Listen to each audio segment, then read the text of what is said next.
So welcome to our schoolhouse here at the Palmetto Historical Park. Now this is known as a one-room schoolhouse. Has anybody heard that term before?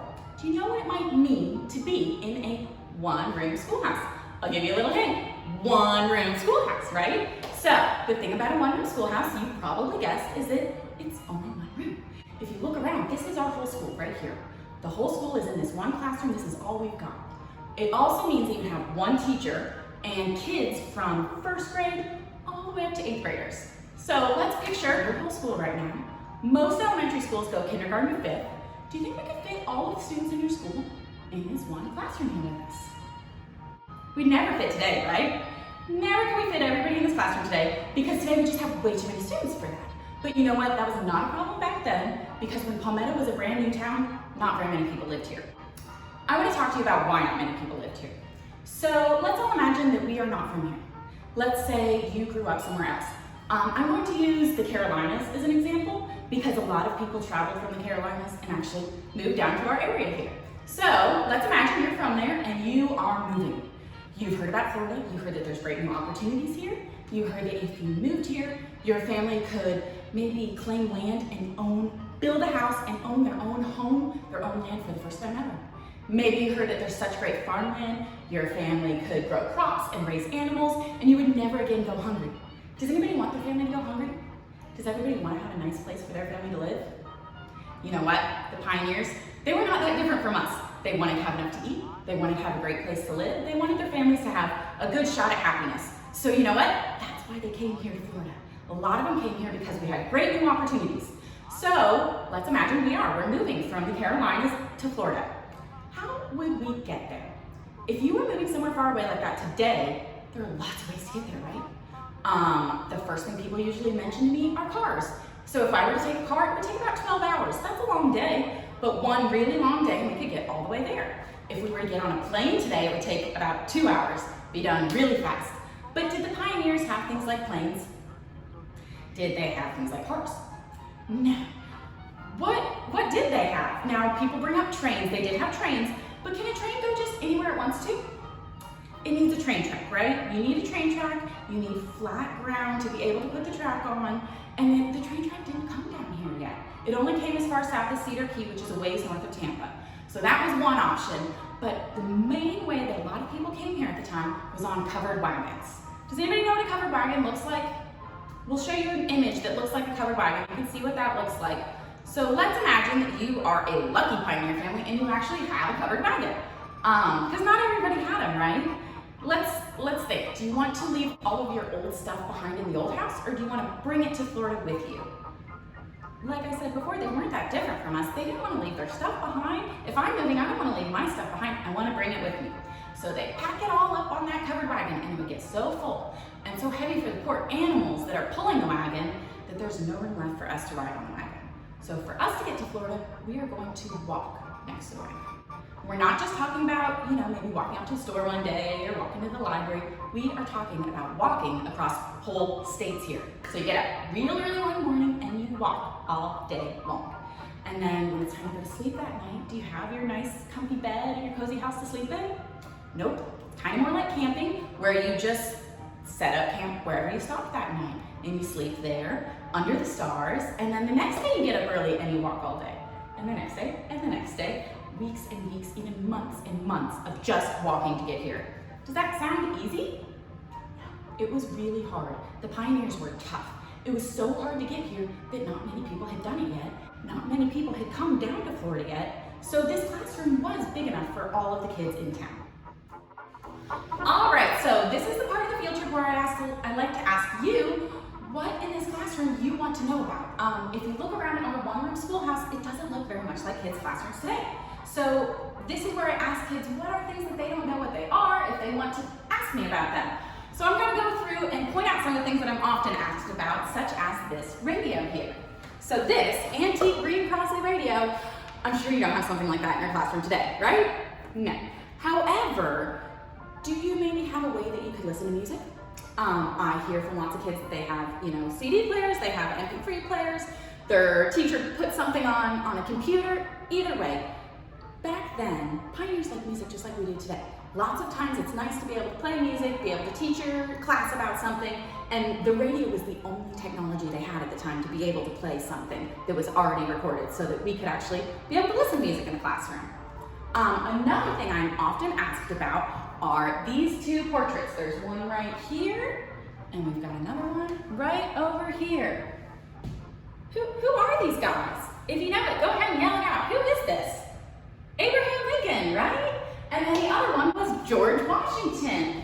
Now, these two presidents are just so important to our history that we had them hanging up in every classroom back then.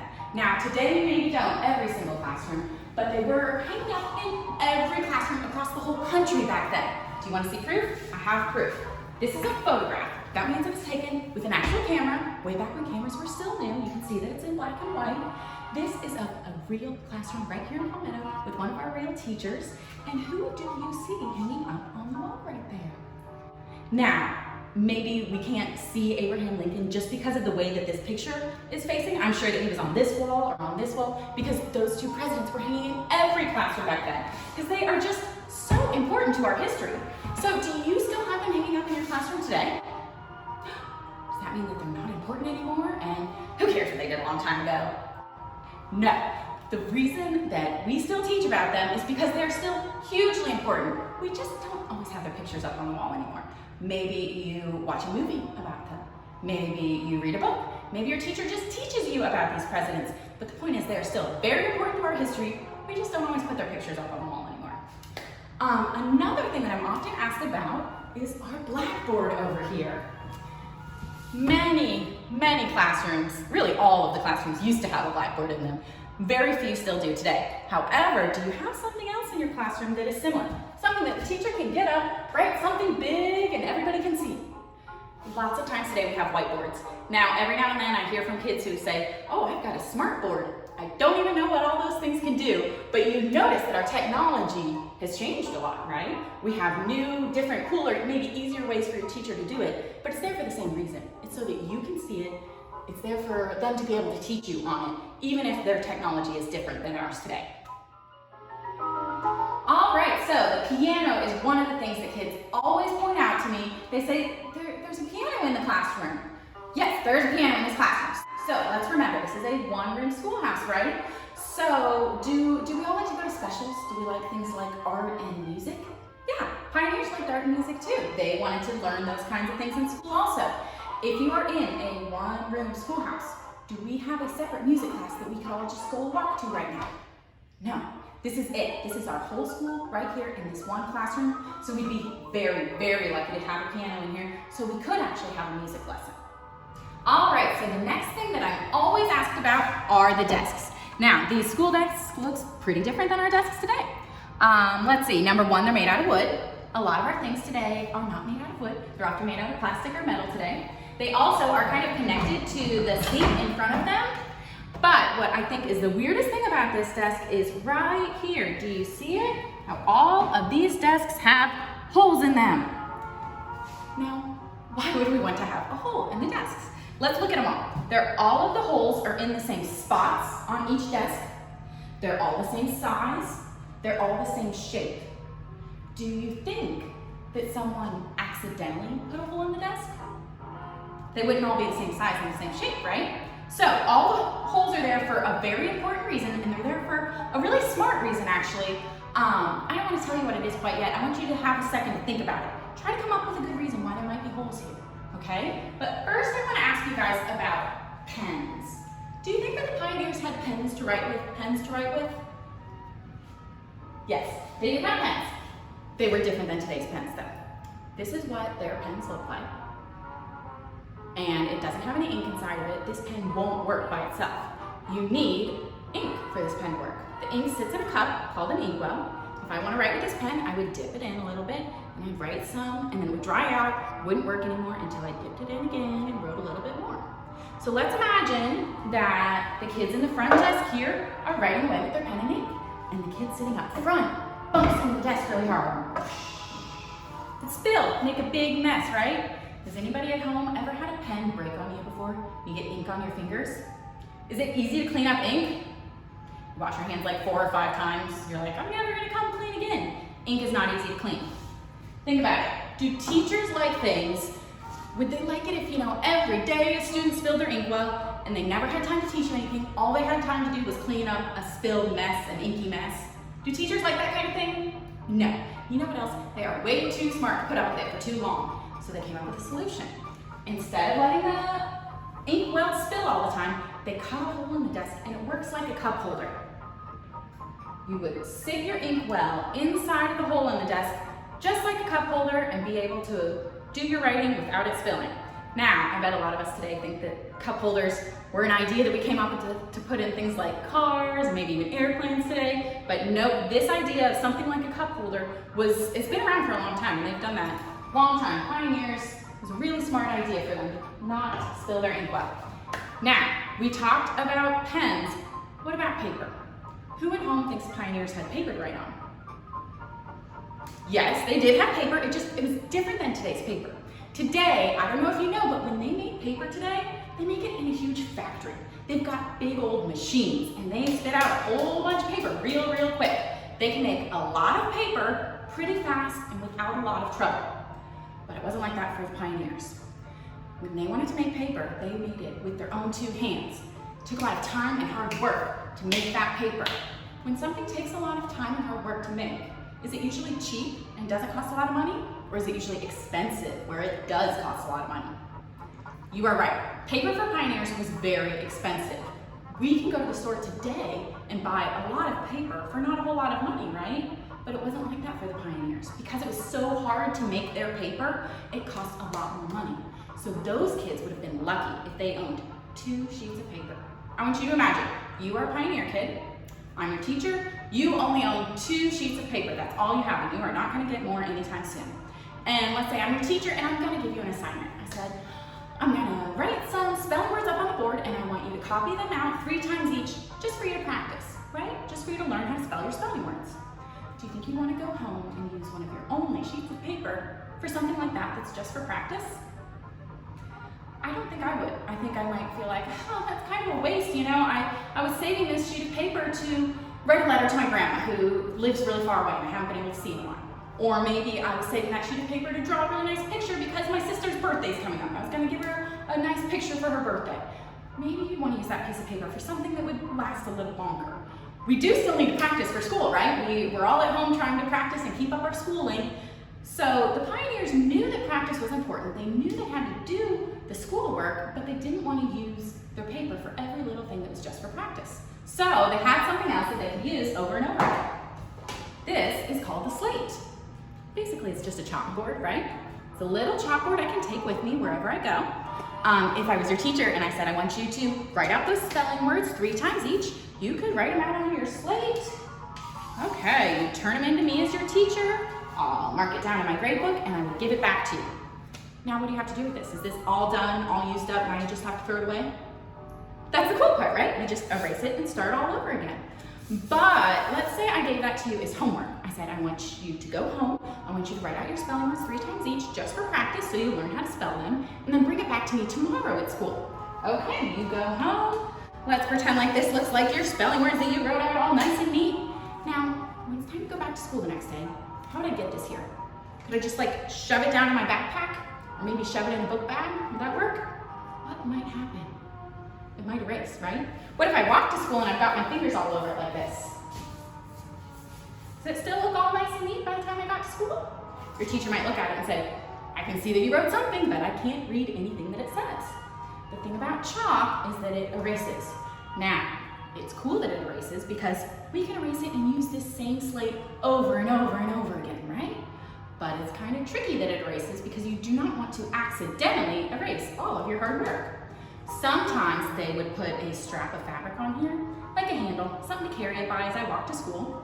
They'd have to be careful though. They'd have to learn how to not erase it on accident. So I would like to give all of our students who come on field trips a chance to kind of participate and get a chance to feel what it's like to be pioneer kids for the day by writing on the slate. Now, I know that most of you watching at home probably do not have a little slate or a chalkboard nearby that you can actually use to write with me. However, some of you probably have whiteboards. I know that some of us have been using whiteboards while we're schooling at home and maybe a dry erase marker. If you have one, go get it. just pause me. I'll wait right here and you can go get it and do this activity with us. If you do not have a whiteboard or a dry erase marker or anything like that and you want to participate, awesome. Just go grab a piece of paper and something to write with, okay? Once we all have something, I will tell you your assignment. All right, so our assignment here in our one-room schoolhouse, I want you to tell me, do you want to go to school like the pioneers did? If you want to go to school in a one-room schoolhouse, just like the pioneers did, write yes on your slate. If you do not want to, write no. Now, if you're old enough and you can manage to fit it on here, I would love to hear why. Yes, I'd like to because maybe this part sounds fun. No, I don't want to. That doesn't sound like it'd be any fun. Tell me why. Why do you want to go to school or not want to go to school in a one-room schoolhouse?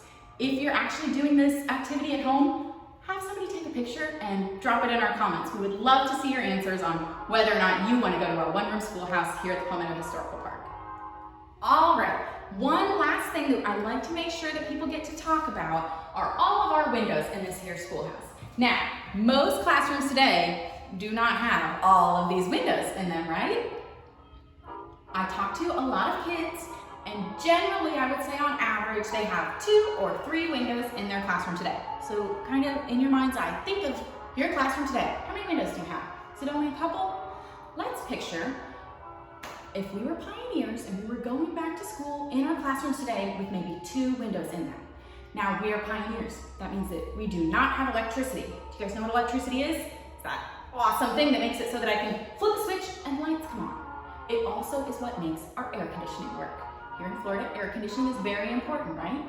So let's think, if you're going back to school in August, after the summer, when we usually go back to school, to a classroom with no electricity and only 2 windows in it, how's it gonna feel and look in that classroom?